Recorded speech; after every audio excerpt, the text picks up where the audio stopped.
सीधे आपको लिए चलते हैं जहां प्रताप सिंह खाचरियावास प्रेस कॉन्फ्रेंस कर रहे हैं, संबोधित करें, जरा सुनिए। किसान आंदोलन हुआ और बीजेपी ने 1 वर्ष तक किसान सड़क पर बैठा रहा। किसानों की मौत हो गई बड़ी तादाद में। उसके बाद एंड में बीजेपी ने माफी मांगी, किसान को कुछ नहीं मिला। बीजेपी सिर्फ बात करती है नारों से और मुद्दों पर, इलेक्शन मैनेजमेंट से चुनाव जीतना चाहती है। आप मुझे ये बता दो, बीजेपी जिस तरह की मनमानी कर रही है, जिस तरह के बोल रही है, आज तक बीजेपी ने राजस्थान की जनता के साथ जिस तरह का व्यवहार किया वो माफ करने योग्य नहीं है। चर्चा हमारी योजना की है क्योंकि हमारी योजना जमीन पर आ गई और बीजेपी की कोई योजना जमीन पर नहीं आई। ये फ्री दवा, फ्री इलाज, ये ओपीएस, ये बसों में फ्री, ये सब हमारी योजना है। और बीजेपी की एक ही योजना है, कैसे भी टारगेट पे लो। और मैं आज आपसे कह रहा हूं, अब चुनाव आयोग को चुनाव के समय में जिस तरह से सारी शक्तियां चुनाव आयोग में चली जाती है, आचार संहिता लगते ही, ये भी तय कर लेना चाहिए अब चुनाव आयोग को, जहां राज्यों में चुनाव है, इलेक्शन कमीशन ऑफ इंडिया को नई रूल और पुराने रूल तो ये कहते हैं कि इलेक्शन कमीशन ऑफ इंडिया ये भी तय कर दे कि जब कोई कैंडिडेट घोषित हो जाए, जिस राज्य में चुनाव घोषित हो जाए, वहां चाहे राज्य की जांच एजेंसियां हो चाहे केंद्र की जांच एजेंसियां हो, वो चुनाव आयोग के अंडर में आ जाती है। जब पुलिस डिपार्टमेंट ट्रांसफर नहीं कर सकता, पुलिस डिपार्टमेंट और बाकी डिपार्टमेंट ट्रांसफर नहीं कर सकते, अधिकारी नहीं बदल सकते, तो आप मुझे बताइए ये जांच एजेंसियां लोगों के घरों में कैसे घुस सकती है? चाहे वो हमारी राज्य की एजेंसियां हो, जो उम्मीदवार बन चुके हैं और चुनाव मैदान में जो पॉलिटिकल पार्टियों के नेता हैं, चाहे वो बीजेपी के हो चाहे कांग्रेस के हो, दोनों पार्टियों के लिए मैं कह रहा हूं, चाहे किसी भी पॉलिटिकल पार्टी के हो, चुनाव के वक्त में चुनाव को प्रभावित करने के लिए राजस्थान की सरकार की एजेंसी हो चाहे भारत सरकार की एजेंसी, तो राजस्थान सरकार की एजेंसी में तो किसी में इतना दम ही नहीं है कि भारत सरकार के मुकाबले खड़ा हो जाए, क्योंकि हम तो आचार संहिता में आ गए। तो राज्य की एजेंसियां तो आचार संहिता में और केंद्र की एजेंसियां आचार संहिता लागू नहीं होती। आप राज्य की किसी एजेंसी से कहकर देख लो, क्या हम राज्य की एजेंसी से कह सकते हैं? क्या राज्य की एजेंसी किसी बीजेपी के नेता के घर में घुस सकती है? नहीं घुस सकती, क्योंकि उसके ऊपर चुनाव आयोग लागू है। तो ये तो बहुत बड़ा सवाल खड़ा हो गया कि जब राज्य की एजेंसियां एसओजी हो, सीआईडी हो, आपके ये एंटी करप्शन हो, इनके ऊपर यदि चुनाव आयोग है, तो क्या केंद्र की एजेंसियों के ऊपर चुनाव आयोग नहीं है? चुनाव आयोग क्या केंद्र की एजेंसियों से छोटा है? ये बड़ी बहस का मुद्दा है। ये कांग्रेस और बीजेपी से बड़ा सवाल है, ये भारत का सवाल है, देश के संविधान का सवाल है। और मैं सबसे रिक्वेस्ट करूंगा, जो भी मेरी आवाज सुने, इसमें सुप्रीम कोर्ट के लोगों को, जजेस को, पत्रकारों को, वकीलों को, सबको आगे आना चाहिए, देश को आगे आना चाहिए कि यदि राज्यों के अधिकार खत्म हो जाते हैं चुनाव के वक्त, तो उन राज्यों में केंद्र के भी अधिकार समाप्त होने चाहिए। जब राज्यों के अधिकार समाप्त हो गए चुनाव के वक्त, तो केंद्र के अधिकार समाप्त क्यों नहीं होंगे? फिर चुनाव निष्पक्ष कैसे होगा? फिर चुनाव निष्पक्ष नहीं होंगे। केंद्र सरकार भी राज्य के चुनाव में इंटरफेयर नहीं कर सकती। केंद्र सरकार अपनी शक्तियों का दुरुपयोग नहीं कर सकती। केंद्र सरकार को यह अधिकार नहीं है।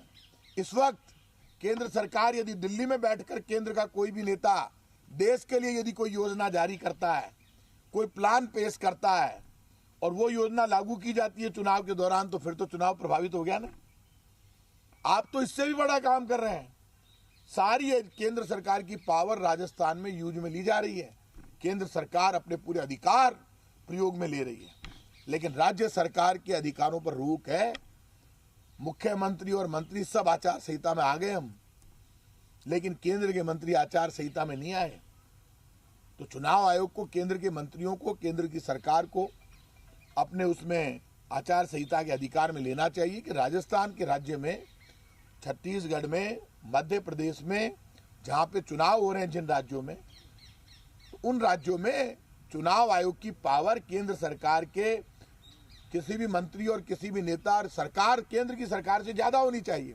और केंद्र सरकार को इन राज्यों में जहां चुनाव हो रहे हैं वहां कोई कार्रवाई करनी है जिससे पॉलिटिकली मैसेज जा रहा है, तो उनको चुनाव आयोग से परमिशन लेनी चाहिए। और यदि वो नहीं ले रहे हैं तो चुनाव आयोग को हिम्मत दिखानी चाहिए, नोटिस जारी करना चाहिए केंद्र सरकार को, और ये कहना चाहिए कि आप यदि कोई भी एक्शन लेते हैं किसी भी राज्य में तो आप हमको सूचित करें, हमसे परमिशन लें। छोटे से एक आप बताइए, एक टेक्निकल कर्मचारी के लिए भी ट्रांसफर के लिए राज्य सरकारों को परमिशन लेनी पड़ेगी, और भी राज्य सरकार मंत्री नहीं लेगा, परमिशन डीजी को उसको लेनी पड़ेगी। आप एक आदेश पर एसपी हटा देते हैं, क्योंकि 1 घंटे में वो जो पोर्टल है चुनाव आयोग का उस पर एक्शन नहीं होता है, और एक एसपी हटा दिया जाता है, जो मेरे पास सूचना है। और ये चीफ सेक्रेटरी को हटाने के बाद विपक्ष के नेता राठौड़ साहब पता नहीं कितने चर्चा में रहना चाहते हैं, वो कह रहे हैं चीफ सेक्रेटरी को हटा दो, हटा दो, हमने कब मना किया, लेकिन बनाया तो आप नहीं है। राजस्थान की सरकार ने लिखकर भेजा था, अब आपके दर्द चालू क्यों हो गया? आपको चर्चा में रहना, आपको खुद के माथे को याद है, केंद्र सरकार के हाथ में तो पूरी पावर है। आप चीफ सेक्रेटरी हटाना चाहते हो तो चीफ सेक्रेटरी राजस्थान की सरकार ने तो लिखकर भेजा था, परमिशन केंद्र सरकार के ठप्पे से बनी है चीफ सेक्रेटरी। कांग्रेस की सरकार ने अखबारों में क्लियर करो, राठौड़ साहब इतनी ऊंची ऊंची मत दिया करो, इतनी फेंकते हो, ये भी बता दो कि तब आपकी चल नहीं रही थी क्या केंद्र में? आज आप कह रहे हो चुनाव आयोग से, तो आप केंद्र सरकार ने क्यों लगाया ठप्पा? आप गलत हैं। आप हर बात में माहौल पैदा करके वोट लेना चाहते हैं। बीजेपी काम के आधार पर नहीं, सच्चाई ईमानदारी के आधार पर नहीं, सिर्फ माहौल बनाकर और गलत माहौल पैदा करके चुनाव जीतना चाहती है। सारी पावर बीजेपी मजे ले रही है केंद्र की पावर की, और चुनाव को अपने हिसाब से लड़ना चाहती है। बीजेपी कुछ भी कर ले, लेकिन आफ्टर ऑल राजस्थान की जनता को वोट करना है। जनता के सब समझ में आ रहा है, जनता हमको वोट करेगी और कांग्रेस पार्टी चुनाव जीतेगी। राष्ट्र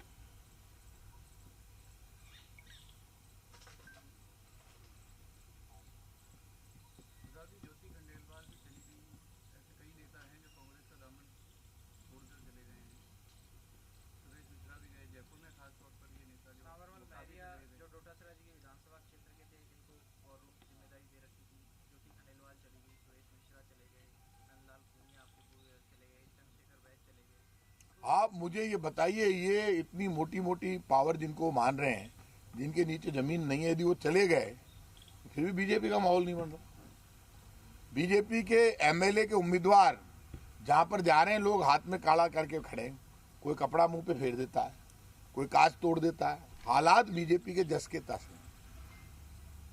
और बीजेपी की हालत ये है कि बीजेपी कोई चला जाए उसका ना तो बैकग्राउंड पता कर रही है, ऐसे ऐसे लोगों को ज्वाइन करा रही है बीजेपी, जिनको कईयों को तो जानते हैं लोग, कईयों को बिल्कुल नहीं जानते हैं लोग। तो बीजेपी तो अभी घबराई हुई है, इसलिए बीजेपी ये इससे भी माहौल बनाना चाहती है, देखो हम इसको ले आए, हम उसको ले आए।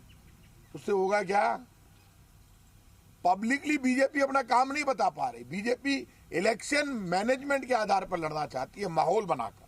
देखो देखो ये आ गया, वो आ गया, सब हमारी तरफ आ रहे हैं, क्योंकि हम जीत रहे हैं, क्योंकि आप हार रहे हैं, डर रहे हैं, इसलिए लोगों को ला रहे हैं। आप माहौल बनाना चाहते हैं अपना बीजेपी के लोगों। बीजेपी का माहौल नहीं है, घर घर में चर्चा नहीं है, घर घर में हमारी योजनाओं की चर्चा है, क्योंकि डायरेक्ट रिलीफ आज भी उनको मिल रहा है, क्योंकि योजनाएं तो पुरानी है। किसी के पेंशन आ रही है तो आज भी आ रही है, दवाई मिल रही है तो आज भी मिल रही है। एक और गड़बड़ होगी, मैंने अधिकारियों से कहा, चिरंजीवी योजना में मैंने सब अधिकारियों से कहा, राजस्थान के चुनाव आयोग से मैं खुद जाकर मिलूंगा।